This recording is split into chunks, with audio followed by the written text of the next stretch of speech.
Salah satu penyebab bahkan Allah mewarna-warnikan ibadat.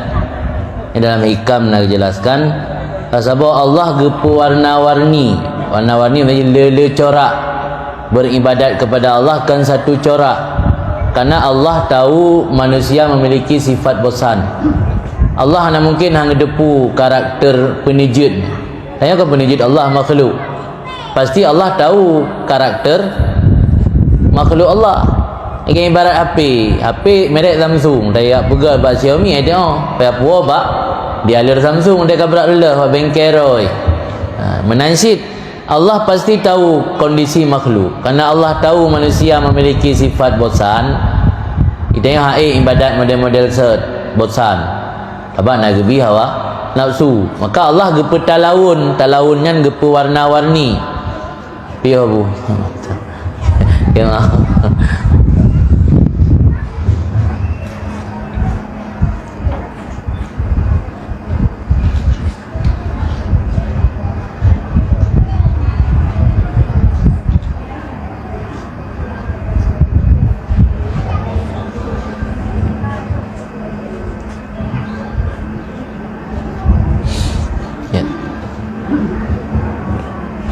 Izin aku lanjutkan. Jadi salah satu hikmat bahkan Allah menepu warna-warni ibadat ke hamba.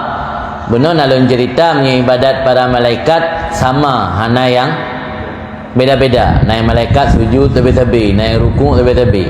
Tapi tanya le cara Allah nepu warna-warni ibadat. Naik ibadat dalam bentuk infak, naik ibadat dalam bentuk berdiam, okey. Iktikaf.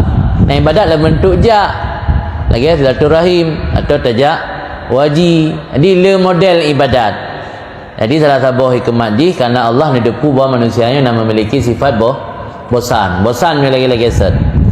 Jadi ini menunjukkan rahmat Allah le termasuk dalam persoalan meno keutamaan meninggal. Nah yang gebi keutamaan sifat ji mingguan atau jumatan itu malam Jumat. Nah yang sifat ji mungkin tahunan. Nah sifat ji mungkin bulanan. Jadi kan berarti wate ka utama meninggal dalam bulan Rajab, hanalih utama meninggal dalam bulan Ramadan. Yang long nak sampaikan benar karena dalam bulan Rajab salah satu keistimewaan di Allah letaknya pemerdeka urang daripada api neraka. Tapi dalam bulan Ramadan biasa bak suluh akhir kan? Suluh akhir maka ini bagi Ramadan nak rahmat, maghfirah dan idkum minan nar. Tapi dalam bulan Rajab malah dalam sebuah riwayat kan ba'akhir tu tip sa'ah ke. Tip sa'ah Allah nak nabi kemerdekaan hamba daripada api neraka. Jadi maka para ulama-ulama awal gila kira meninggal dalam bulan Rajab. Nya ina menentang dengan doa yang kita doa Allahumma barik lana fi Rajab wa Sya'ban wa ballighna Ramadan. Dia lelaki ya Allah nak mati dalam bulan Rajab betul le bulan Ramadan.